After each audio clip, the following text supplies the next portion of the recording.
El Everest, donde termina el cielo. La zona donde el cuerpo empieza a morir.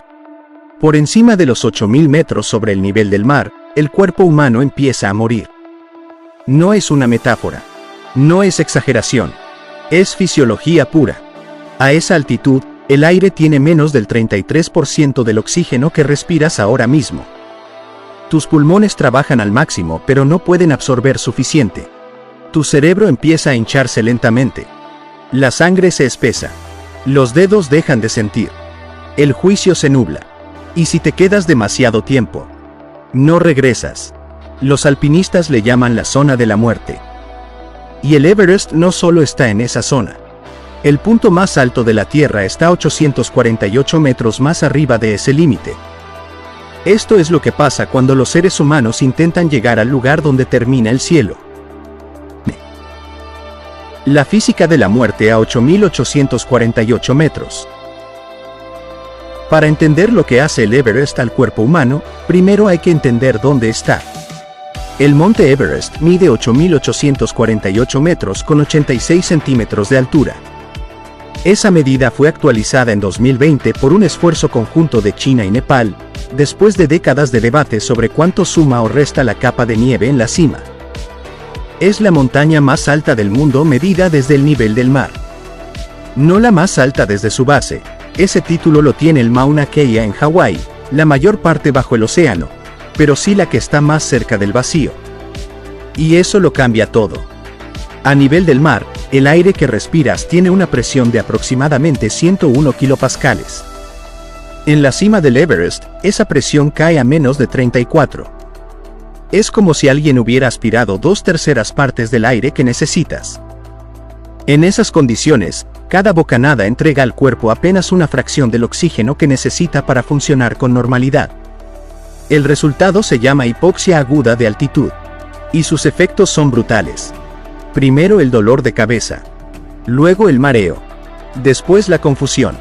El cerebro, que consume más oxígeno que cualquier otro órgano del cuerpo, empieza a fallar antes que nada.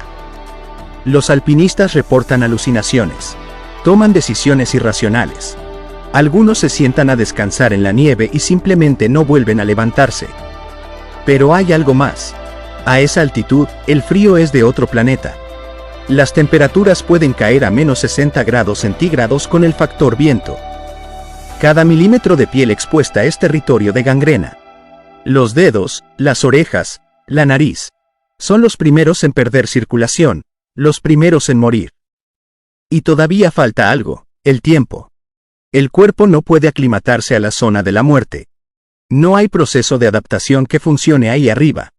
Puedes pasar semanas entrenando a 5.000 o 6.000 metros, y tu cuerpo se adapta. Pero por encima de 8.000, el reloj biológico solo marca en una dirección. Cada hora que pasas en la zona de la muerte, tu cuerpo se deteriora un poco más. Los mejores alpinistas del mundo tienen una ventana de entre 12 y 20 horas para hacer cumbre y bajar. Si algo sale mal y esa ventana se cierra, las probabilidades se vuelven estadística. Hoy, más de 310 personas han muerto en el Everest. Sus cuerpos, muchos de ellos, siguen ahí, congelados, preservados por el frío.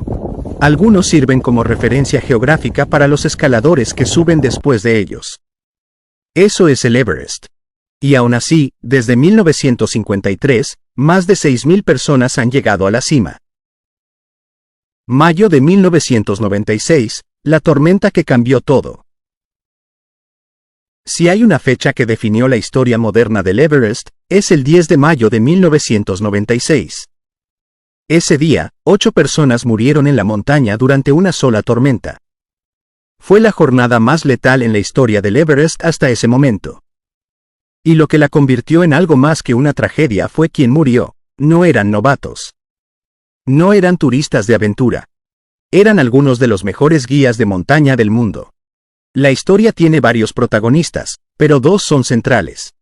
Rob Hall era un neozelandés de 35 años, considerado uno de los alpinistas más completos de su generación. Había llevado a clientes a la cima del Everest 5 veces anteriores.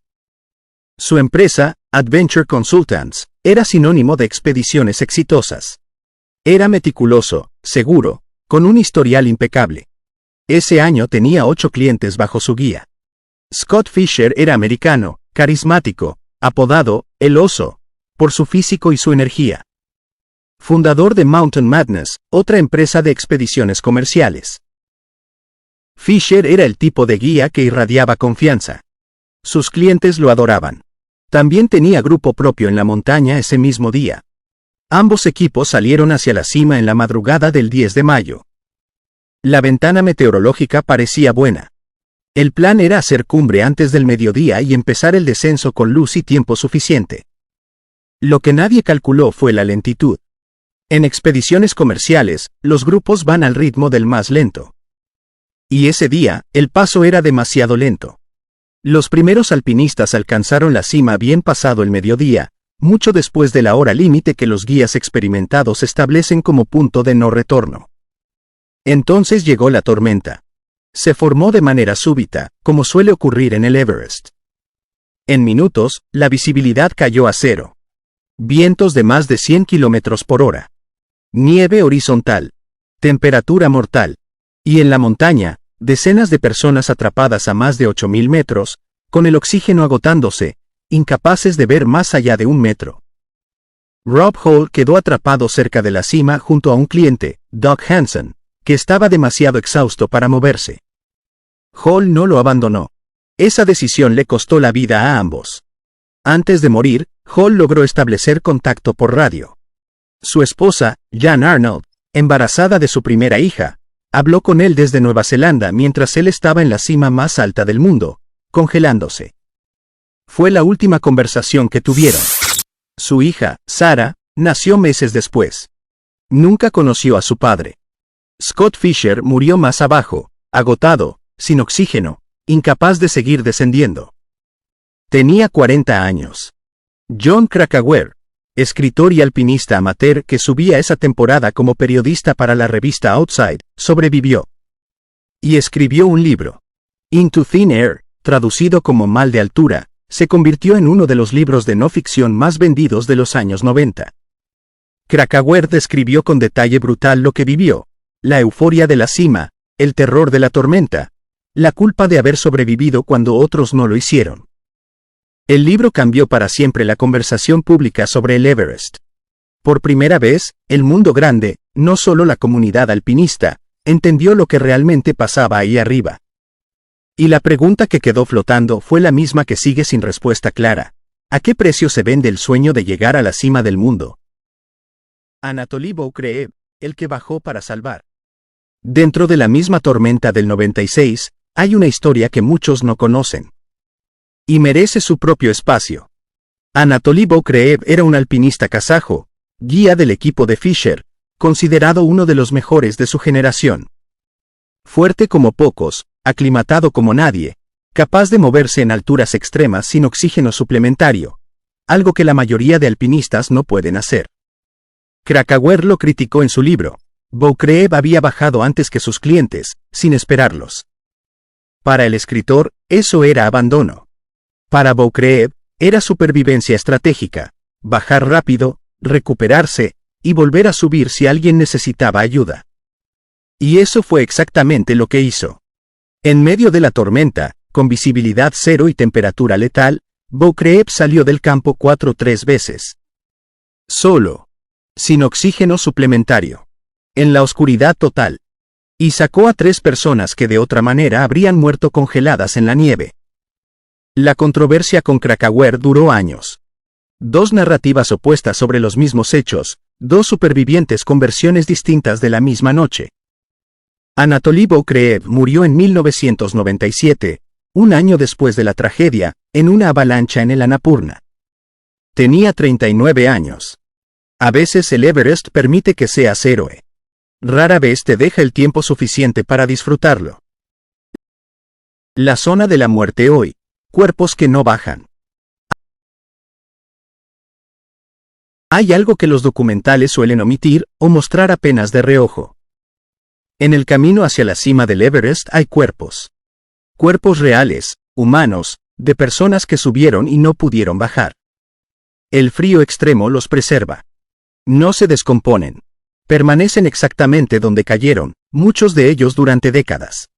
Uno de los más conocidos es el de David Sharp, alpinista británico que murió en 2006. Decenas de expediciones pasaron a su lado mientras él agonizaba, y nadie pudo, o quiso, desviarse para rescatarlo. No porque fueran monstruos, sino porque a esa altitud, desviarte para ayudar a alguien casi siempre significa morir tú también. Otro cuerpo que se ha vuelto infame es el conocido como Green Boots, apodado así por las botas verdes que lleva. Se cree que es un alpinista indio de la expedición de 1996. Está sentado en una cueva natural en la cara norte, y durante años fue un punto de referencia involuntario para los alpinistas que pasaban junto a él. El tema genera un debate ético que no tiene respuesta fácil. ¿Se deben recuperar esos cuerpos? Hacerlo implica riesgos extremos para los equipos de rescate, costos enormes, y en muchos casos es físicamente imposible. Las familias de algunos alpinistas han pedido que sus seres queridos sean dejados en paz, que la montaña sea su sepultura. Otros nunca han tenido esa conversación porque nadie les preguntó. Lo que sí ha cambiado es el volumen. Hoy, el Everest es más accesible, en términos relativos, que nunca. Con suficiente dinero y las guías correctas, cualquier persona medianamente en forma puede intentarlo. Las temporadas de mayo registran cientos de alpinistas simultáneos. Se han publicado fotos de filas literales en el último tramo hacia la cima, como si fuera una cola de supermercado a 8.800 metros. Cada uno con sus sueños. Cada uno con sus riesgos. Y la montaña, indiferente a todos ellos. ¿Por qué seguimos subiendo? Y entonces surge la pregunta inevitable. ¿Por qué? ¿Por qué sigue habiendo personas dispuestas a pagar hasta $70,000, a entrenar durante años, a alejarse de sus familias, a arriesgar los dedos y los pies y la vida? ¿Por una montaña? George Mallory, el legendario alpinista británico que lo intentó antes de que hubiera oxígeno suplementario ni equipo moderno, respondió esa pregunta en los años 20 con 3 palabras que todavía resuenan. Because it's there. Porque está ahí. Es la respuesta más honesta que existe. Y también la más frustrante para quien la escucha desde fuera. Pero hay algo más que eso.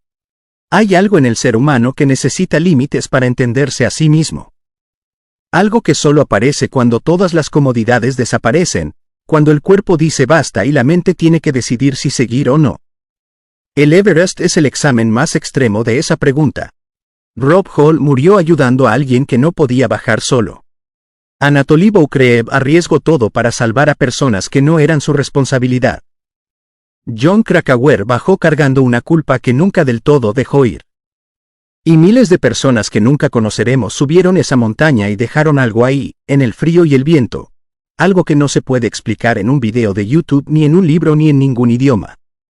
El Everest no es solo una montaña. Es un espejo. Y lo que cada persona ve en él, depende de lo que lleva consigo cuando empieza a subir. Esto fue el Everest.